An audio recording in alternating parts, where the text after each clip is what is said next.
Welcome to पारिवारिक story. यही कोई सुबह के 8 बजे थे। दिल्ली से रात भर सफर तय करने के बाद बस 50 यात्रियों को लेकर अभी अभी मनाली पहुंची थी। दूसरे यात्रियों की तरह मिहिर भी अपने गंतव्य पर पहुंचने के बाद बस से उतरने लगा।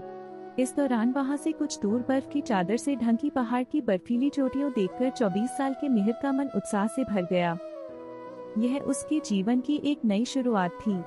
उसने मनाली बस स्टैंड से माउंटेन बाइक क्लब के लिए भाड़े पर टैक्सी लिया और अपनी मंजिल की ओर चल पड़ा। इसी क्लब का नया मेंबर बनने के लिए उसने सारी तैयारी की थी। कार की खिड़की से जब उसकी नजर बाहर की ओर पड़ी तो देवदार के ऊंचे ऊंचे पेड़ों को देखकर वह हैरान हो गया। इन प्राकृतिक वादियों को देख अचानक उसका मन अपने घर की यादों में डूब गया। उसके मन में बार बार यह बात याद आ रही थी कि कैसे उसके माता पिता के साथ तीखी बहस हुई थी।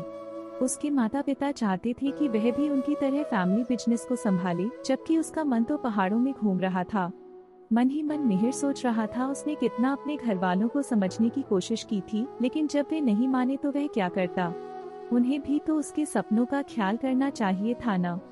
आखिरकार घर वालों के साथ तीखी बहस करने के बाद उसे घर छोड़ना पड़ा। प्रकृति के करीब रहने के कारण मिहिर को जीवन की नई लय के बीच रचने बसने में ज्यादा समय नहीं लगा। उसके लिए हर दिन रोमांच से भरा होता था। क्लब में ट्रेनिंग के दौरान नए नए रास्तों और पगडंडियों के बारे में जानना और अपने नए साथियों के साथ दिन भर समय बिताने के बाद मिहिर को लगता था जैसे वह अपने घर पर ही है। एक दिन क्लब में दिन भर अपने काम और मीटिंग को निपटाने के बाद मिहिर कुछ पूछने के लिए संजय के पास चला गया। 35 वर्षीय संजय पिछले 10 वर्षों से क्लब के साथ समर्पित भाव से जुड़े थे। वह व्यवहार से काफी हंसमुख व्यक्ति थे। पहाड़ों में बाइक रेसिंग करने वाले युवा उन्हें अपना मेंटर मानते थे। मिहिर जब उनके पास पहुंचा तो शायद वे कहीं जल्दी में थे। उन्होंने मिहिर से कहा, क्या कल हम बात कर सकते हैं?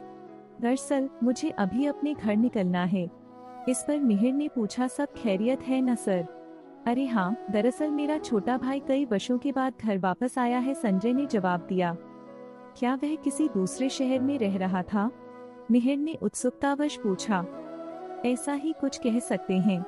असल में एक्टर बनने के लिए वह घर छोड़कर भाग गया था, जबकि मेरे पिताजी इसके खिलाफ थे, संजय ने एक लंबी सांस लेते हुए जवाब दिया। लेकिन अब वह अपने जन्मदिन पर घर आ रहा है। मैं उसे मिलने के लिए और ज्यादा इंतजार नहीं कर सकता, संजय ने कहा। हम लोगों के बीच मतभेद हो सकते हैं, लेकिन परिवार तो परिवार होता है ना। यही तो अटूट बंधन है। यह सुनकर मिहिर हैरान हो गया। सोचने लगा, वह तो कई महीनों से अपने घर वालों के संपर्क में भी नहीं है। यहाँ तक वह न तो उनके मैसेज का जवाब देता और न ही उनकी किसी फोन कॉल का, न ही उनके पास गया है। लेकिन आज का दिन कुछ अलग था। संजय के शब्द मिहिर के दिलो दिमाग में बार बार गूंज रहे थे। उसने कई महीनों के बाद अपनी माँ को मैसेज किया, माँ, मैं ठीक हूँ, आपको बहुत मिस करता हूँ। आपको यह कहानी कैसी लगी हमें कमेंट कर जरूर बताएं।